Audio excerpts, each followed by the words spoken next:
The city with a traveling man.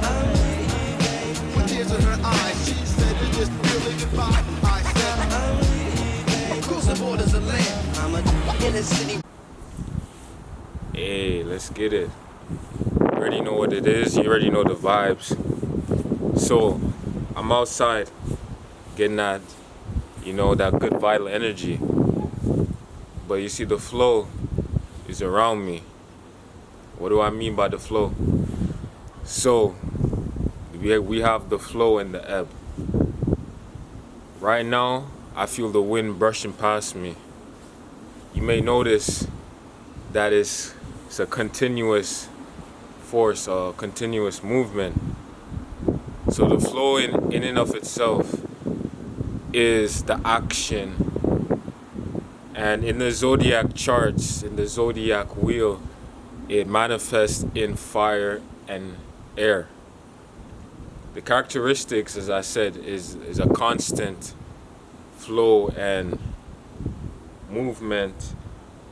This energy is becoming rather than being, which is respective the ebb. You see, the ebb manifests in water and earth. This water and earth is still, it's subtle, it's actually drawn in. You could even say it's magnetic. So when we look at these two polarities, these two different types of energies, types of constructs, we're looking at the fact that the water, the earth is actually feminine. The ebony of the ebb is basically the feminine energy, but it can also be looked at as the masculine. It's all about perspective. And you may realize too that, a lot of people say different things, but it's not always the same. Life is a paradox, so literally it is masculine as well. But for the sake of this video, we're going to be focusing on the feminine aspects of that magnetic still energy that is the ebb, and the opposite, the flow. So I've come to realize that a lot of times people get it confused what masculine and feminine energy really is. And we can be too one-sided and look at it very narrowly. But realistically, the yin and the yang, the black is in the white is in the black, the masculine is in the feminine is in the masculine. So it's crucial to know that this all has to do with balance. And knowing what energies are in your natal chart is important to truly manifesting and truly knowing why you are the way you are. So this video is about you. So pay attention, pay close attention. And this can be used in your own way to decipher your own chart and see other characteristics in other people. So when we look at the flow, first of all, we look at like a pathway. We look at a stream that is focused, zero in. It can manifest in things like the phallus, things that are, I said things, but basically just any type of construct that has to do with focusing on becoming something else. Becoming something else, right? You see, a lot of times these people talk about these alpha males, rather than being a beta male, quote unquote, that it's about always working on yourself, right? And that's that energy, that's the flow. You see, the fire in the air is always in motion. Even when you seem like it's still, there's a fuel, there is a essence that is coagulating, that is always shifting. While you look at water and earth, they can be disruptive. You can have earthquakes, you can have tsunamis, but there is a natural stillness present. Only when disturbed do they move, do they shift. But what causes them to shift in the first place, right? I'm gonna get a little deep on y'all. So, when we look at consciousness, what are the things that come to mind? Things like perception, thoughts, deciphering, analyzing.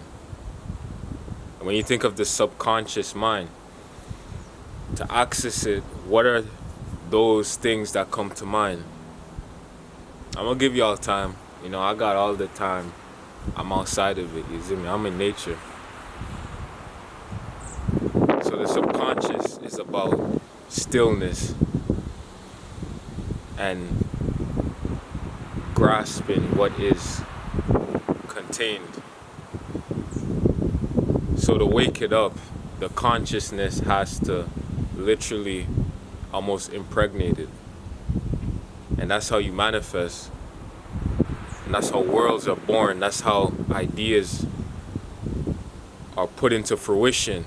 That's how moments are made into eternity.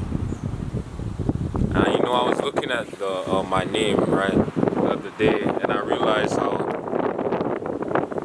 powerful my name is, and it's a name that I've had since I was a youth, that I grew into, but it's something that was almost like prophesized in a way. My name was almost something my subconscious revealed to me when it was time, but for me to realize it, I had to first know who I truly was and its purpose.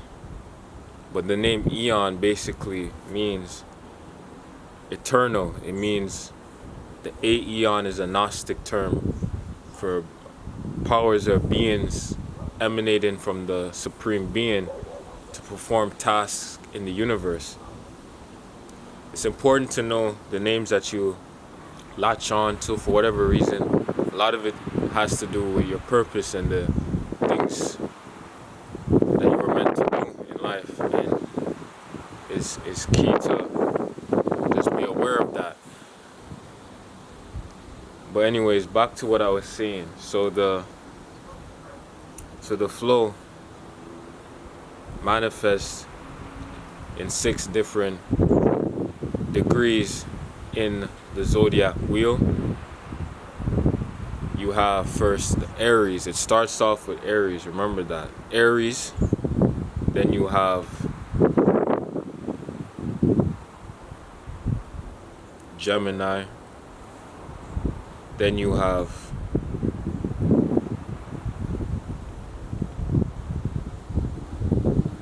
Leo, then you have Libra, then you have Sagittarius, then you have Aquarius. And on the flip side, the ebb, it's the ending, right? We're gonna start from the end. You have Pisces, then you have Capricorn, then you have Scorpio, then you have Virgo, then you have Cancer, then Taurus.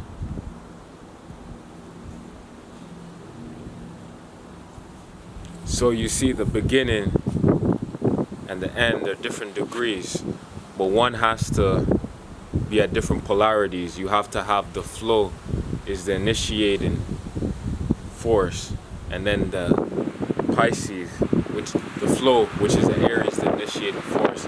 Then you have the Pisces, which is the ebb, which has to do with drawing in everything and recreating it all over again.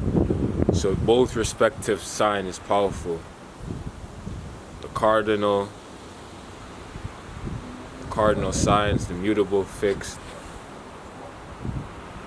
So we see that realistically they might be different, but they all have a purpose to be cohesive, especially to allow us to have the realities that we have, to be able to do what we do. We couldn't walk without 2 feet. Try walking on 1 foot, see how that goes. You know what I'm saying? I know I've been looking this way the whole time. But when you're looking at your chart, and those who are wondering how this affects relationships, yes, it has a lot to do with relationships and how some don't work out. You see, you need that balance in the other person. If you're balanced, if you have, for example, 5 ebb, or balanced ebb and flow, then it's easier for you to get into relationships.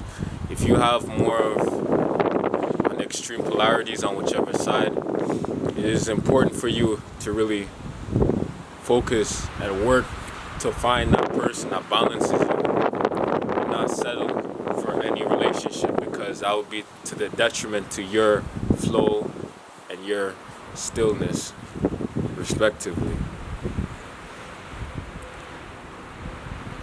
So if you have the flow, you're looking for someone who has more. If you have too much of the flow, you're looking for someone that has enough ebb to balance you out. But you don't have to consciously do it. You see that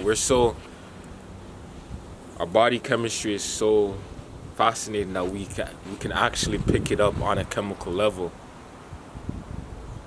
And that's a whole nother video that can get into the salts, the different body, the aspects of the bodies that the different salts that affect different areas and the different bodies that the zodiacs govern and whatnot. But I'm gonna keep it a little light, you know what I'm saying? But really think about how your chart affects you in that aspect. I haven't really heard anyone speak on that. And remember, the becoming is also the being. Peace. Stay on temple.